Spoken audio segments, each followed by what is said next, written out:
पता है कि डेटा और फैक्ट्स को लर्न कैसे रखें। मेरे पर्सनल नोट्स स्कैन्ड वर्जन में आपको मिल सकते हैं। ये एक ब्लंडर है, प्लीज़ करेंगे, समय लगेगा, आगे का कब पढ़ेंगे। 3, 2, 1.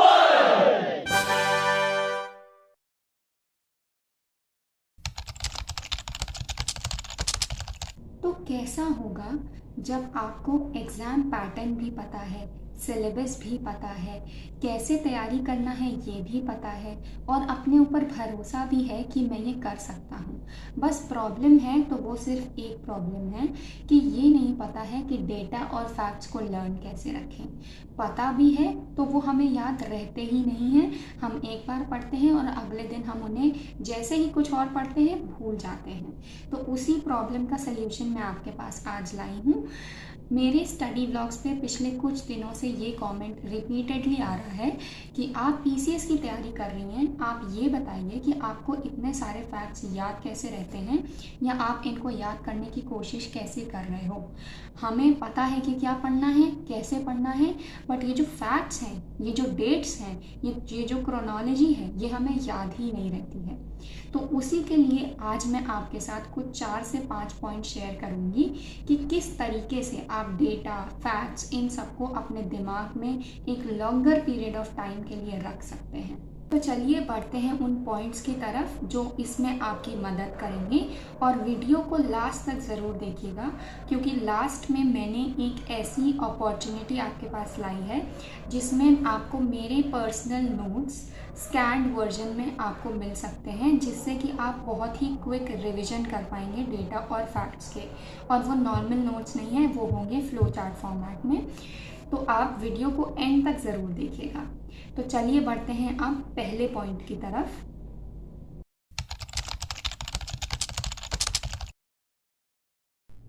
तो जो सबसे पहला पॉइंट ये है कि आप जब सबसे पहले अपने किसी नोट्स को, फैक्चुअल नोट्स को पढ़ें तो उसको पढ़ें किस तरीके से।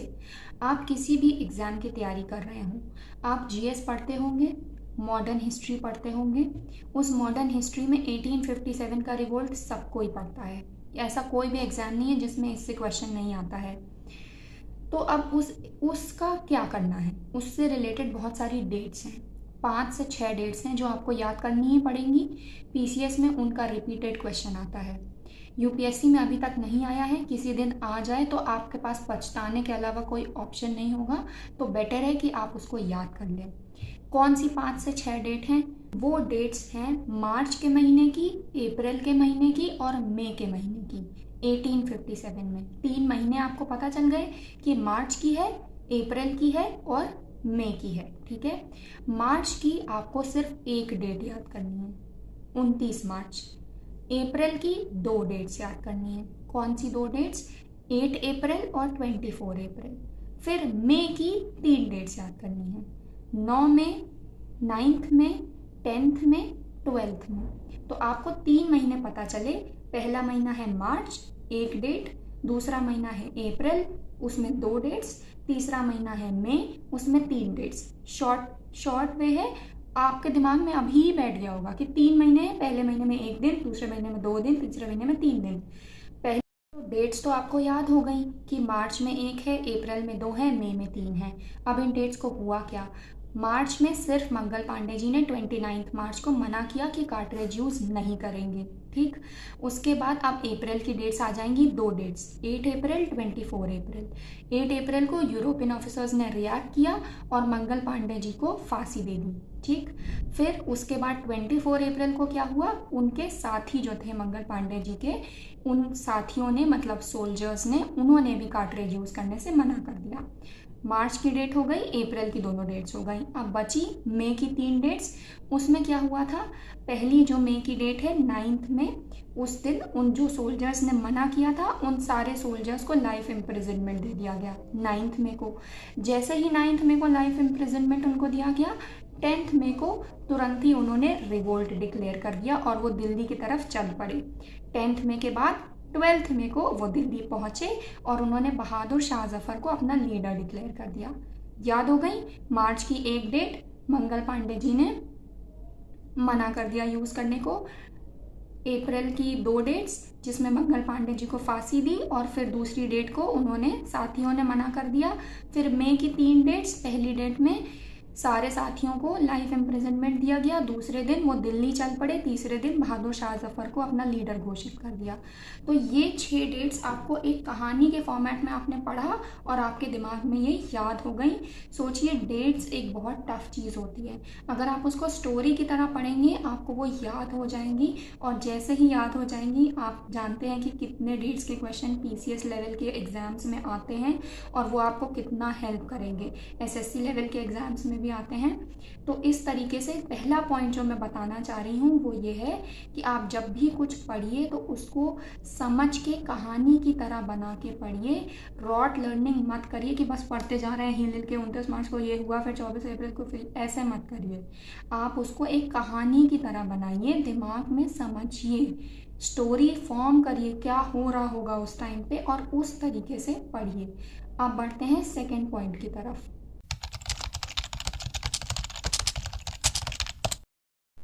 तो जो सेकंड पॉइंट है उसमें मैं इस बारे में बात करना चाहती हूँ कि मान लीजिए आज आपने अपने डेटा और फैक्ट्स किसी तरह याद कर लिए, अब आपको उसके नेक्स्ट डे क्या करना है। So this will be the next day after you learn the facts, ठीक है। तो आप एक रूल बना लीजिए, और मैंने ये रूल पर्सनली फॉलो किया है और बहुत हेल्प हुआ है मुझे। ये रूल बना लीजिए कि जिस दिन आप उस डेटा और फैक्ट्स को याद करेंगे, नेक्स्ट डे आप कुछ भी पढ़ने से पहले उसको रिवाइज करेंगे, तब ही आगे पढ़ेंगे। ऐसा मत करिए कि चैप्टर 1 आपने आज लर्न किया और कल के टारगेट में आपका सिर्फ चैप्टर 2 पढ़ना है और चैप्टर 1 रिविजन करना नहीं है। ये एक ब्लंडर है, प्लीज़ इसको रिपीट मत करिए अगर आप आज तक इसको ऐसा करते आ रहे हैं। अब रही टाइम की बात, तो बात यह है कि जैसे आज आपने कुछ पढ़ा, आपने कल उसको रिवाइज करा। एग्जाम्पल लेके चलते हैं, चैप्टर 1 आपने पढ़ा, कल आप चैप्टर 2 पढ़ेंगे, उसके पहले चैप्टर 1 को रिवाइज करेंगे, आधा घंटा लगेगा आपको, फिर आप चैप्टर 2 पढ़ेंगे। फिर थर्ड डे जब आप चैप्टर 3 पढ़ेंगे तो आपको चैप्टर 1 और 2 दोनों रिवाइज करने हैं, लेकिन थर्ड डे जब आप पढ़ेंगे तो आपको चैप्टर 1 रिवाइज करने में आधा घंटा नहीं लगेगा, सिर्फ 15 मिनट लगेंगे। हाँ, चैप्टर 2 रिवाइज करने के लिए आधा घंटा लगेगा। मेरा कहने का मतलब ये है कि आपको पहले पढ़ा हुआ आगे रिविज़न करना है, और जैसे जैसे आप उसको रिवाइज करते जाएंगे आपके रिविज़न में जो समय लगता है, टाइम लगता है, वो कम लगेगा। आप लोग को टेंशन यही होती है ना कि रिवाइज करेंगे, समय लगेगा, आगे का कब पढ़ेंगे।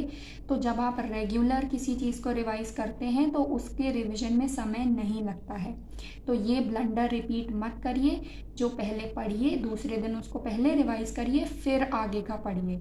इसीलिए लोग कंप्लेन करते हैं कि मैं पहले का पढ़ता हूँ फिर आगे का पढ़ता हूँ, पीछे का भूल जाता हूँ, क्योंकि आप पीछे का रिवाइज डेली नहीं करते हो। आप सोचते हो कि जब हम सेकेंड रीडिंग इस बुक की करेंगे तब उसको रिवाइज करेंगे। नहीं, आपको जब चैप्टर 2 दूसरे ही दिन पढ़ना है तो चैप्टर 1 उसी दिन रिवाइज करना है, फिर सेकेंड रीडिंग में फिर से रिवाइज करना है, तब आपको वो याद रहेगा। अब बढ़ते हैं थर्ड पॉइंट की तरफ।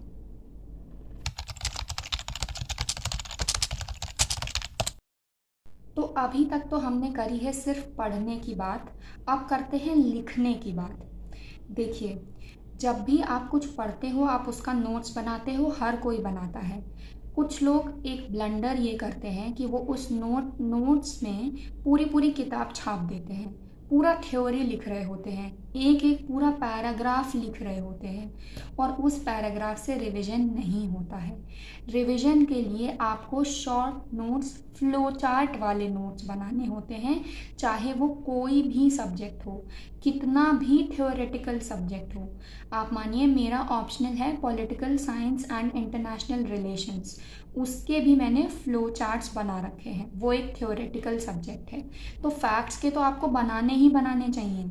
आप जब भी नोट्स बना रहे हैं, मान लीजिए किसी ईयर वाइज चीज़ के नोट्स बना रहे हैं, तो आपको उसको एक टेबल फॉर्म में बनाना है कि इस ईयर में ये 2 चीज़ें हुई, फिर इस ईयर में 3 चीज़ें हुई। आपको उसको एक पैराग्राफ कहानी की तरह नहीं लिखना है जैसे बुक में लिखा होता है। तो नोट्स एक बहुत इम्पॉर्टेंट रोल प्ले करते हैं जब आप रिवीजन कर रहे होते हो। आपके नोट्स जितने शॉर्ट होंगे, कंसाइज होंगे, उतना आपको रिवीजन करने में इंटरेस्ट आएगा, उतना वो आपके माइंड में स्टोर होंगे। आप उस पूरी कहानी को लिखेंगे तो आप उसको कब तक याद रख पाएंगे, ये आपको ऐसे नहीं समझ आ रहा होगा। मैं आपको इसका एक सैम्पल दिखाती हूँ, एक क्लिप दिखाती हूँ अपने नोट्स की, फ्लो चार्ट्स की। उससे आपको समझ में आएगा कि मैं क्या कहना चाहती हूँ। तो वो देखिए आप पहले। तो जो सबसे पहला सैम्पल दिखा रही हूँ मैं आपको दिखा रही हूँ प्लेटो का। प्लेटो एक वेस्टर्न पॉलिटिकल थिंकर है जो हम अपने ऑप्शनल में पढ़ते हैं। अब देखिए, प्लेटो एक बहुत बड़ा चैप्टर है, उसमें अराउंड 10 to 12 पेजेस की थ्योरी है। उसको मैंने शॉर्ट में करके एक पेपर के फ्लो चार्ट में इसको ऐसे कंसाइज मैनर में लिखा है, जिससे कि मैं इसको एक नज़र में रिवाइज कर सकती हूँ। क्या क्या इसमें इंक्लूडेड है, सब कुछ इम्पॉर्टेंट जो भी है वो सब इसमें इंक्लूडेड है। जैसे कि इनका जन्म कब हुआ, कहाँ पर हुआ, कौन सी वॉर इन्होंने अपने सामने विटनेस करी थी, इनकी थ्योरीज जो जो हैं जस्टिस पे, एजुकेशन पे, कम्युनिज्म पे इनकी थ्योरी, कौन कौन से थिंकर्स ने इनके ऊपर क्या क्या कमेंट करे हैं, ठीक है, इनकी कौन कौन सी बुक्स हैं, इनके ऊपर किनका किनका इन्फ्लुएंस था, सब कुछ जितना भी इम्पोर्टेंट चीज़ें हैं इसी फ्लो चार्ट में कवर्ड हैं। तो जब भी मुझे रिवाइज़ करना होगा, मान लीजिए मेरा प्रीलिम्स निकल जाता है, मेंस चल रहा होता है और मेंस में एक ही दिन का टाइम होता है रिवीजन के लिए, तो उस टाइम पे मैं 10-12 पेजेस तो पढ़ूंगी नहीं एक चैप्टर के लिए। तो ये एक ऐसा नोट्स है जो मैं तुरंत रिवीजन कर सकती हूँ। इसी तरीके से देखिए, मैंने एरिस्टोटल के बना रखे हैं, मैकाइवली के बना रखे हैं। ये है मेरे सारे वेस्टर्न पॉलिटिकल थिंकर के नोट्स जो मैं फटाफट से रिवाइज कर सकती हूँ। इसी तरीके से मैंने पॉलिटी के लिए, जिससे आप सब रिलेट कर पाएंगे, उसमें प्रेसिडेंट टॉपिक के लिए भी नोट्स बना रखे हैं फ्लो चार्ट मैनर में। जैसे कि ये प्रेसिडेंट का टॉपिक है, इसमें उनका सब कुछ इम्पोर्टेंट, उनका इम्पीचमेंट कैसे होता है, उनकी सैलरी क्या होती है, उनकी पोस्ट वेकेंट होगी तो क्या होगा, उनकी क्वालिफ़िकेशंस क्या नेसेसरी होती हैं, उनका इलेक्शन का जो इलेक्टोरल कॉलेज होता है उसके बारे में। तो इसमें सब कुछ है जो प्रेसिडेंट के लिए इम्पॉर्टेंट है। साथ ही साथ उनकी सारी वीटो पावर्स मैंने यहाँ पे नोट कर रखी हैं, और उसी के साथ यहाँ पर मैंने वाइस प्रेसिडेंट, पार्लियामेंट, इन सब के बारे में नोट्स बना रखे हैं। तो ये इस तरीके से अगर आप नोट्स बनाओगे ना, तो रिवीजन करते टाइम भी आपका इंटरेस्ट, मन लगेगा रिवीजन करने में, और आप उसको क्विकली रिवाइज कर पाओगे। क्योंकि बार बार बुक के थ्योरेटिकल चैप्टर्स पढ़ने में बोरियत होती है, वो कोई भी नहीं कर पाएगा। तो फ्लो चार्ट का रिवीजन बहुत बहुत इम्पॉर्टेंट होता है। इसीलिए आप जब नोट्स बनाएं तो पूरी पूरी कहानी उसमें उतारें नहीं, इस तरीके से नोट्स बनाएं। तो ये थे कुछ 2-3 पॉइंट्स जो मैंने आपके साथ शेयर करे, जो सबसे ज़्यादा इम्पॉर्टेंट थे। इस वीडियो को और लंबा ना करूं, इसलिए मैं 2-3 पॉइंट्स को स्किप कर रही हूं। आपको वो भी जानने होंगे तो आप कमेंट करिएगा, मैं इस वीडियो का पार्ट 2 ले आऊँगी। और जो मैं नोट्स की बात करी थी, वो मैं इस बारे में बात करी थी कि अगर आपको हेल्प चाहिए फ्लो चार्ट की तरह नोट्स बनाने के लिए, तो मैं अपने खुद के नोट्स एक टेलीग्राम चैनल बना करके उस पर आपका अपने नोट्स का स्कैन्ड वर्जन शेयर कर दूंगी। वो मैं तभी करूंगी जब मिनिमम 10 to 15 लोग ये कमेंट कर दे कि उन्हें ये चाहिए, मेरे नोट्स, फ्लो चार्ट वाले नोट्स, जिससे आप क्विकली रिवीजन कर पाएँ।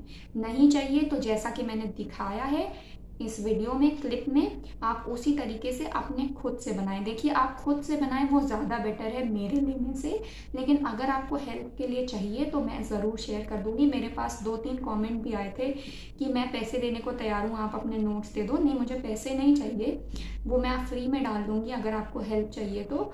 लेकिन आप अगर 10 to 15 लोग ऐसा बोलते हैं कि उन्हें ये चाहिए मदद के लिए, एक नज़र डालने के लिए, हेल्प के लिए, कि वो अपने किस तरह से बनाएं, तो मैं उन्हें शेयर कर दूंगी। आप मुझे कमेंट्स करके बताइएगा।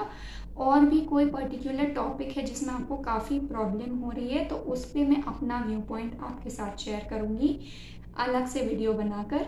तो अगर आपको ये वीडियो हेल्पफुल लगी है तो प्लीज़ कमेंट ज़रूर करिएगा कि आपको क्या हेल्पफुल लगा।